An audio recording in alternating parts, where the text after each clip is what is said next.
Hello po mga kaibigan, andito po tayo sa Cafe de Aguilar. So puntahan po natin yung kuweba na dinadayo ng mga turista dito sa Cafe de Aguilar. Ang daming pupunta po dito mga kaibigan. Ayan po yung kuweba.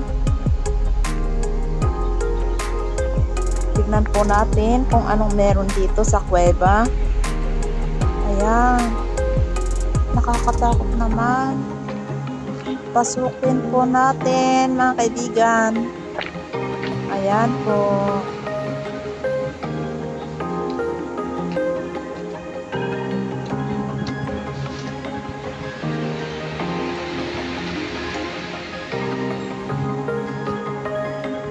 Nakakatakot mga kaibigan.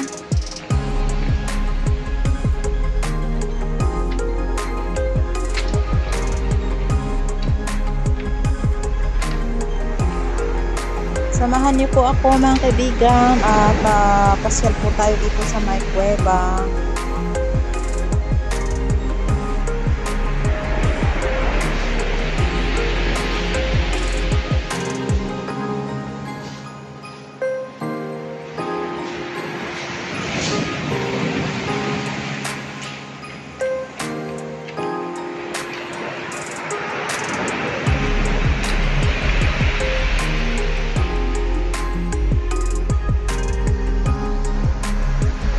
So ayan, nandito po tayo sa second caves mga kaibigan. Maganda sana kung malakas yung alon. Yan po, para po papasok yung tubig dyan. Kaya lang low tide kasi mga kaibigan, kaya yan. Hindi malakas yung alon. Pag malakas yung alon, pumapasok tapos nagwe-wave yung tubig dito sa mga bungangan niya ba. Ang ganda. Natural na bato yan, mga kaibigan. Mamaya aakyat tayo doon sa pinakatuktok niya.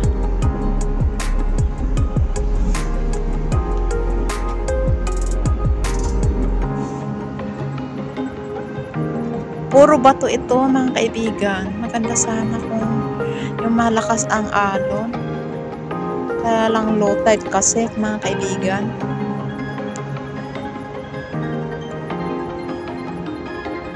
Ang daming kuweba dito mga kaibigan, dito sa may Cafe de Aguilar.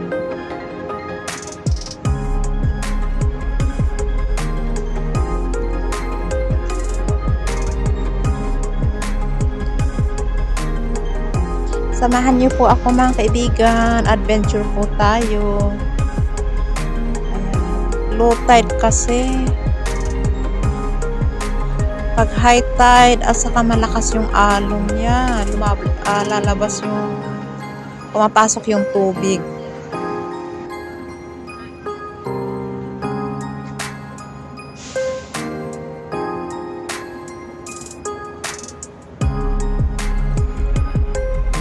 Ayan, akyat po tayo dito sa may pinakatuktok niya.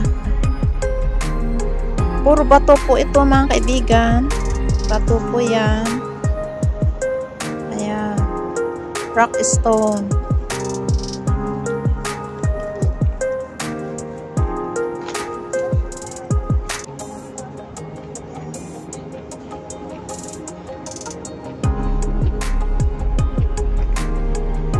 Ayan po, bato po to mga kaibigan. Ayan. Nakakatakot dito sa tuktok niya. Nanginginig yung tuhod ko, mga kaibigan. Low tide kasi ngayon. Pero pag malakas yung yung alon, pag high tide, ang ganda.